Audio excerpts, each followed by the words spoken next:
Okay, so here we are on Silverton. It's turned 14, 24, and for the most part, the track growth isn't the big deal.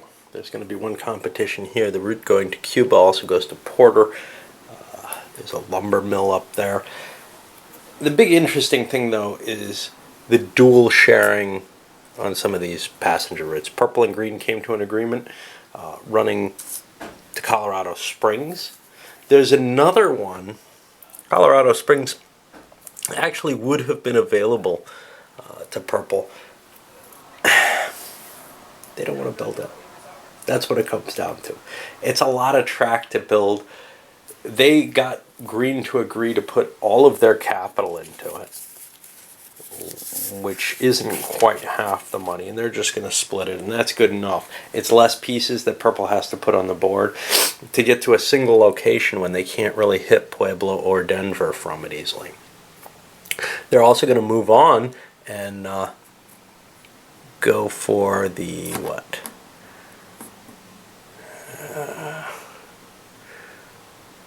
Looking for which one else is here. Denver to Salt Lake City. That's a bigger cost.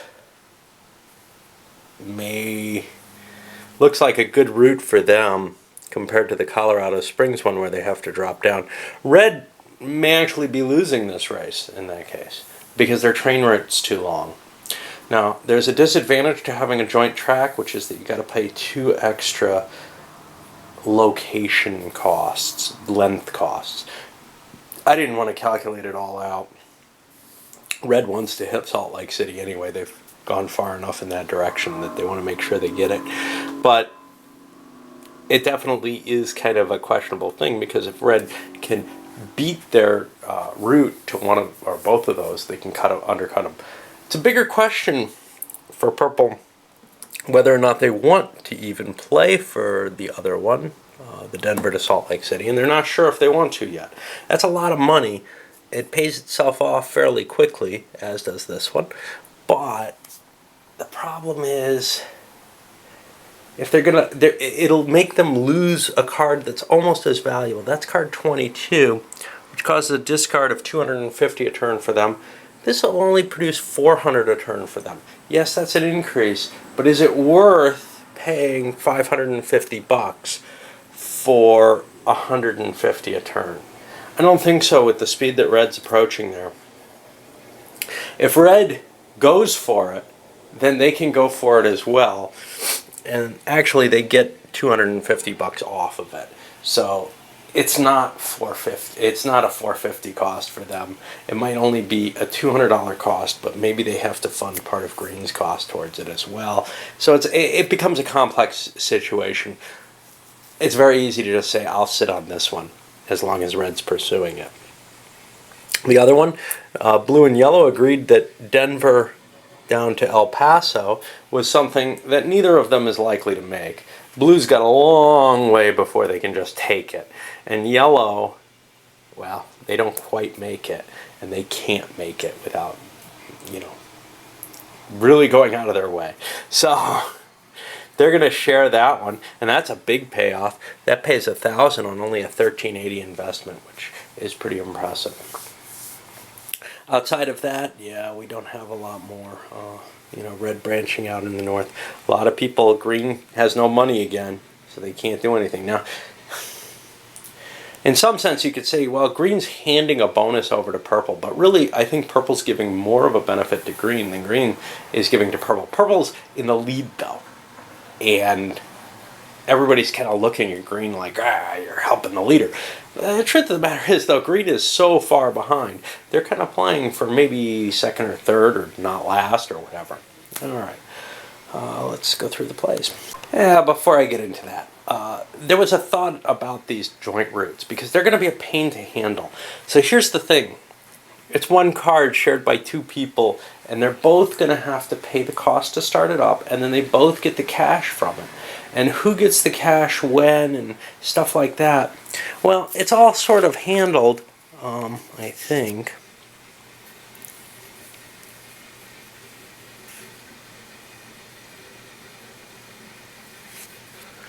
But the problem problem is, actually it's not very well handled.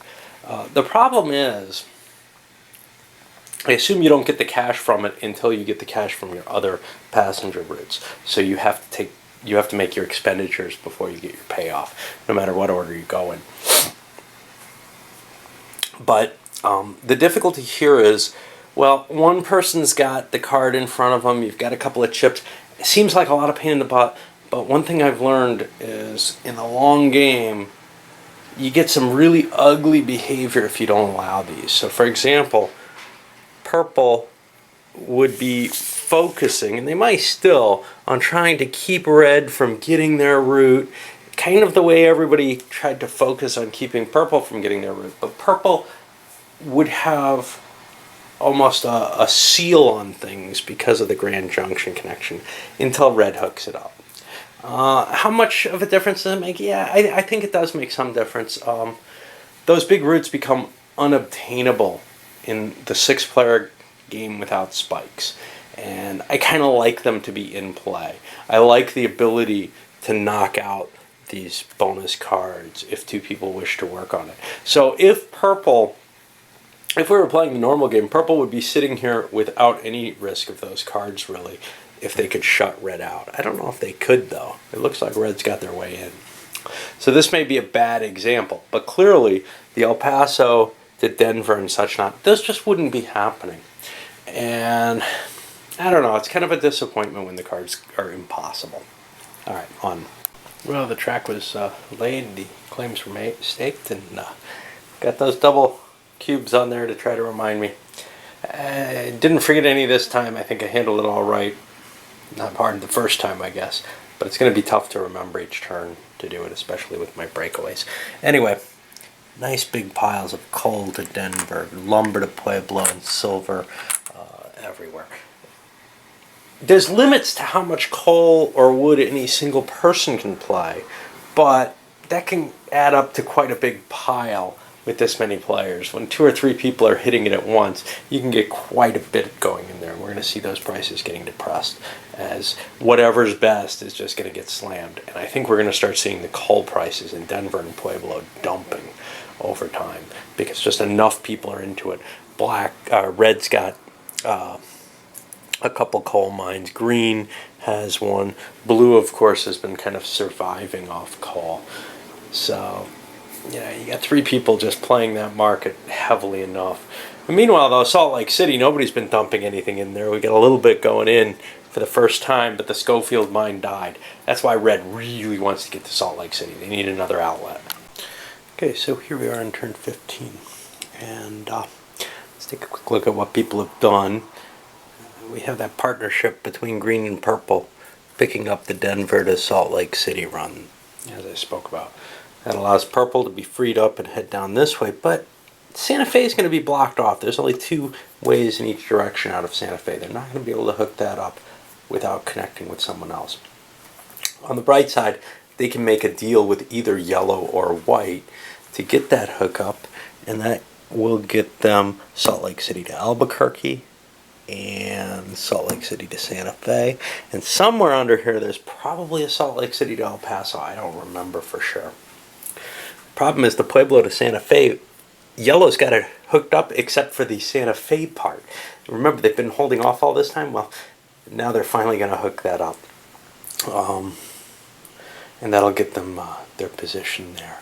In terms of track lays, blue is sort of stumbling down this way, hoping they draw something that makes sense in that direction. But they really don't know. They feel like they're completely neutered. And green kind of does too. They're just heading down towards their Aspen track. Again, not really feeling like they can get beyond this little area they're in. Blue and green are kind of not going to be able to compete in the big passenger runs. And in particular for green, they can't really even get out of here. Blue at least has routes that it could take in different directions that could get it to additional mines. But they're not seeing the mines close enough to be worth doing. It's late in the game. You kind of want to save money. It's a hard call. But basically, they're probably not going to finish in a top position. but they might, by being kind of parsimonious, not finish at the bottom. They're kind of racing each other there.